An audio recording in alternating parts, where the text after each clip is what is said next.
Having a relationship with a spiritual person, or relationships in spirituality in general, is a very tricky subject. It's not easy.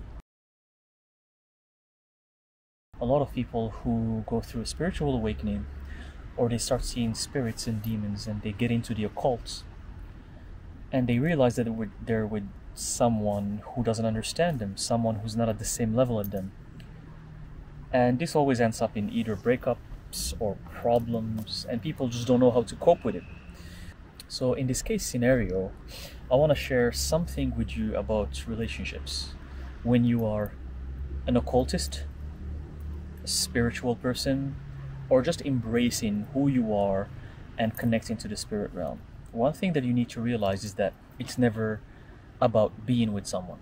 It's never about looking for someone to complete you. It's never about trying to figure out or trying to find this person. It's not always about finding the right person for you. First of all, you have to figure out who you are. You have to be okay with yourself. You have to find out who you are. So when you start to awaken to your true nature, you have to be okay being by yourself. What most people do is try to look for someone. They would have problems, they would have issues, they would have traumas. They never solve them, they never embrace their darkness, they never know who they are, and they try to find a person. And by finding that person, they project everything onto that person. They say, you don't make me happy, you don't fulfill me, you don't take me places, you're not the best person for me.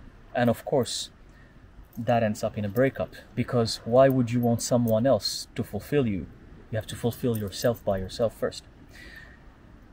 And once you do so, once you solve your own problems and you find out who you are by yourself, and this could require you to be by yourself for months and months, maybe weeks, maybe months, maybe it takes years for some people.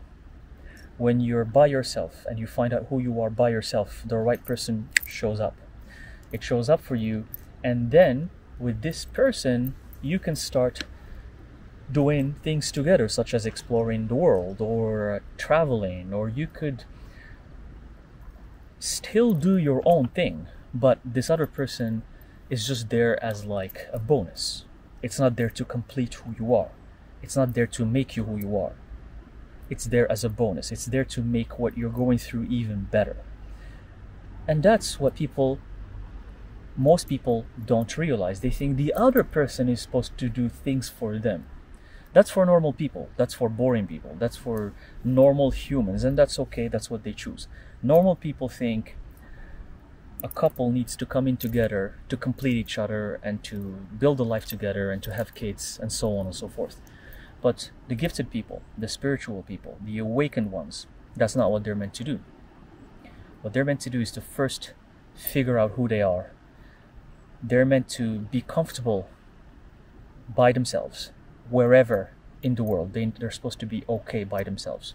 And once they're okay by themselves, and once they figure out who they truly are, then the right person that can spice up, the bonus person, I call it, will show up in their life. And then they can do a lot of things together, and they might not necessarily live together.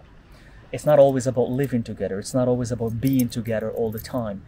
You can maybe meet once in a while. You're with a person and you share a lot of things with them. You're with them once in a while, but it doesn't mean that you have to be with them all the time.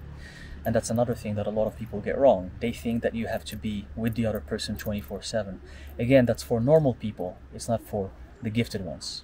So this hopefully will help you realize that it's not about finding the other person. It's not about finding your twin flame or soulmate.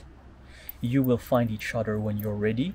But when are you ready? You're ready when you figure out first who you are by yourself, on your own, by yourself. When you're by yourself, as in there's no one around you, no friends, no family. I know it sounds harsh. You're on your own.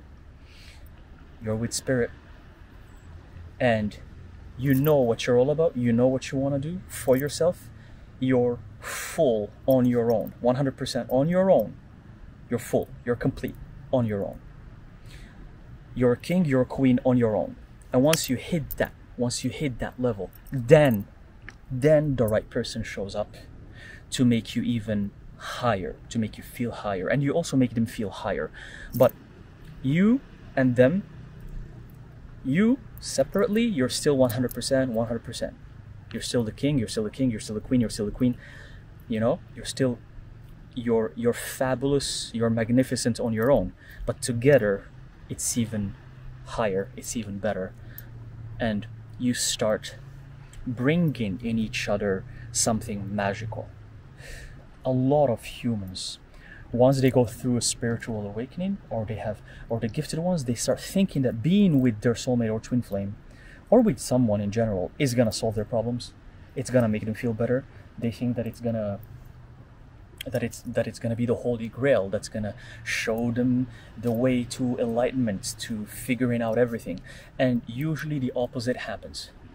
Usually when you don't know who you are, when you're not full on your own, when you try to rush and just impose your needs and your lacks onto someone, and that someone might fall for you, what usually happens is that you start projecting that incompleteness onto the other person. What doesn't complete you, you start projecting it onto the other person, and it ends up in havoc, it ends up in destruction, and it ends up in hate, in breakups.